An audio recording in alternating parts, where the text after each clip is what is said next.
here, and yesterday I did a series or a video on finding a needle in a haystack. So that's all about having tons of transactions and you're trying to pinpoint that one transaction that really is not in or that is missing, perhaps. In this case, in a list of 23,000 transactions, I intentionally went and I deleted 2 of those transactions. Okay, so to make it even more interesting, I actually consolidated 2 pastel databases into one database, so that it is a nice aggregated, consolidated environment with multiple databases.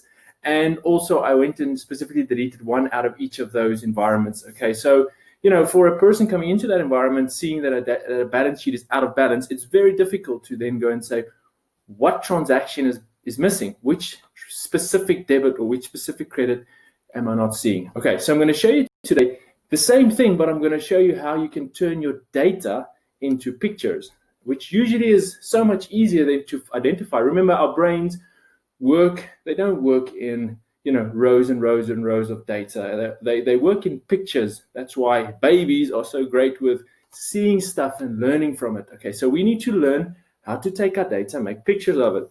It really helps our brains and it makes us super strong for an environment. Okay, so I'm going to show you same environment. Okay, going to jump into the app. This is the WOW group. It's 2 entities. It's goods and services consolidated. And if you look at the actual dashboard here, there are 23,000 transactions in this database. There we go, in the GL. And there's 46,000 in the history lines database. Okay, so for those who understand Pastel Partner and Express and also Sage 50 Cloud, you'd know that there's a history lines database, which is your document database. And then there's also a GL, which is our normal debits and credits environment. Okay, so this is this whole picture, this dashboard picture. Okay, but if you look here underneath balance sheet, it says unbalanced. Why? Okay, so let's go to balance sheet. Oh, well, it's out by 1,600. So I did show you guys this, but now we're going to find which transactions are out, but we're going to do this with some pictures today. Okay, so I'm going to double click. Remember, you can draw on any amount here to show you the transaction. So we're going to draw here, and now we're going to see that 23,056 lines of transactions. I think it's 56 lines. So it opens within the app, within my BI now.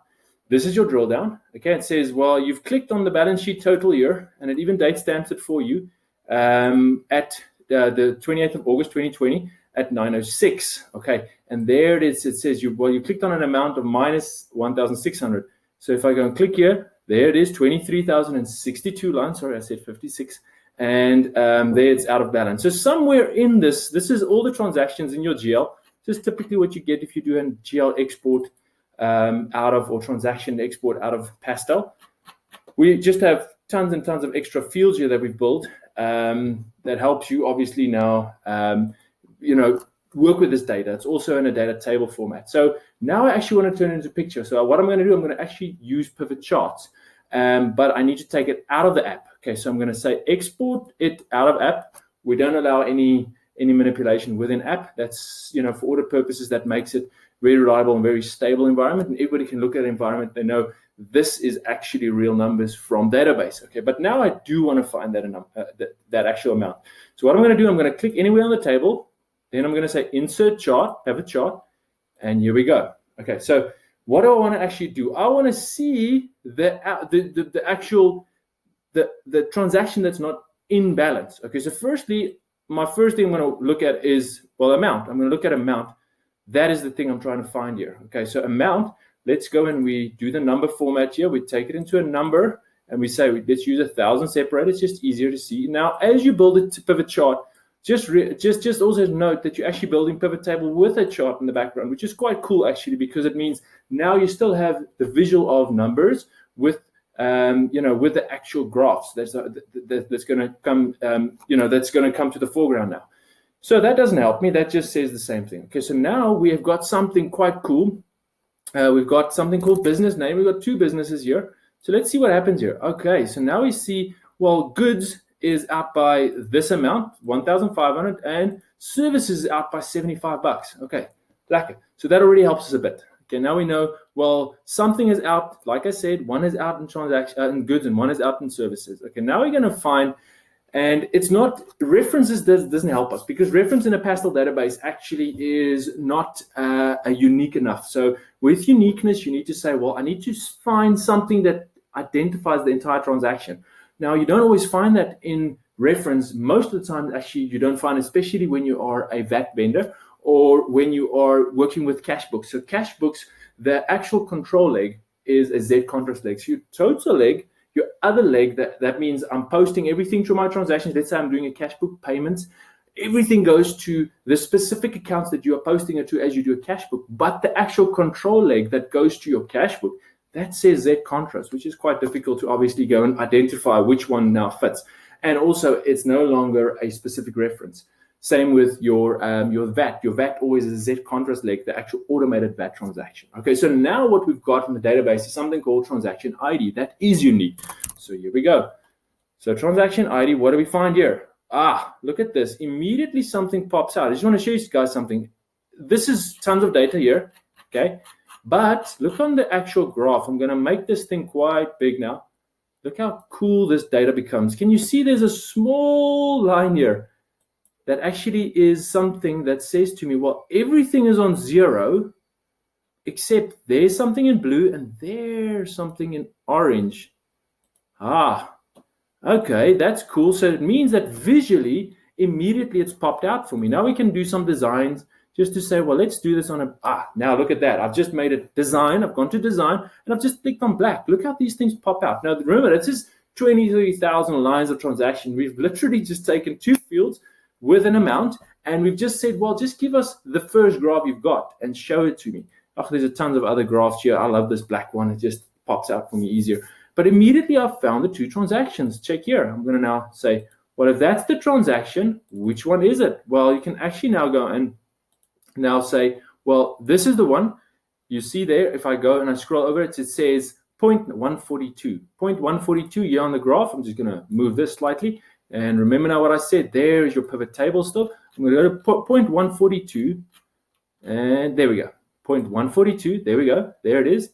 And the other one, if I scroll over it slightly, and like that, it says, now I need to obviously get hold of that thing. There. Let me zoom in some more. Okay, and we must just pick it up now. But we can see actually, by the way, it's between 2147 and 2186. Can you guys see that? That's the transaction ID. Okay, so obviously it's a bit difficult to now scroll over it because I've got this bar here, but it doesn't matter. It's actually pointing it out for me, and this one also points it out for me. Between 140, there it is. You can see it's kind of at 142. So if I go to that 2186, okay, let's go kind of like almost to the bottom, and there we go, just past it. There we go, 2180 actually. Okay, so I'm just gonna slightly move that way. 2180, there we go. That one is also out. Okay, so now with pictures, we've been able to identify the transactions that are out. There are so many other things you can also do with this picture. You can maybe say, well, change my pivot chart type, go for a line. You can see the lines are coming through. There we go. That line is now popping through. And I say, well, I'll also do the same with that line. Actually, is just because it's below that orange line, so both are there. I can go and say, just, switch my columns and there's too many. Okay, so that's obviously too many for us to actually go into the column format. So I'm just going to say undo on that one. Just depends on how many you're actually throwing across. Don't know whether you know, but there are 16,000 columns currently in Excel. 16,000 columns, so that's quite, you don't always realize how many columns there are, how wide they actually go. Okay, but there are tons of other things you can also do. You can say, well, let me see what a bar chart looks like. And there's also some nice things that are going to come through. It actually gives you a little bit of an indication there. Let's go for a pie chart. Okay, that doesn't help at all, obviously. But anyway, so I think just from a picture point of view, I think you get the idea how easily that just pops out, because our mind works in not actually firstly, it doesn't work in values, and it doesn't work in text first. It actually works in pictures, and you can see how easily you get grip of that 23,000 lines of data, and how easily you can see, hey, but there's something wrong on that transaction. What happened there? And the same with the services database. Okay, guys, I hope you guys enjoyed that. Have a great day, and thanks for tuning in. Cheers, guys.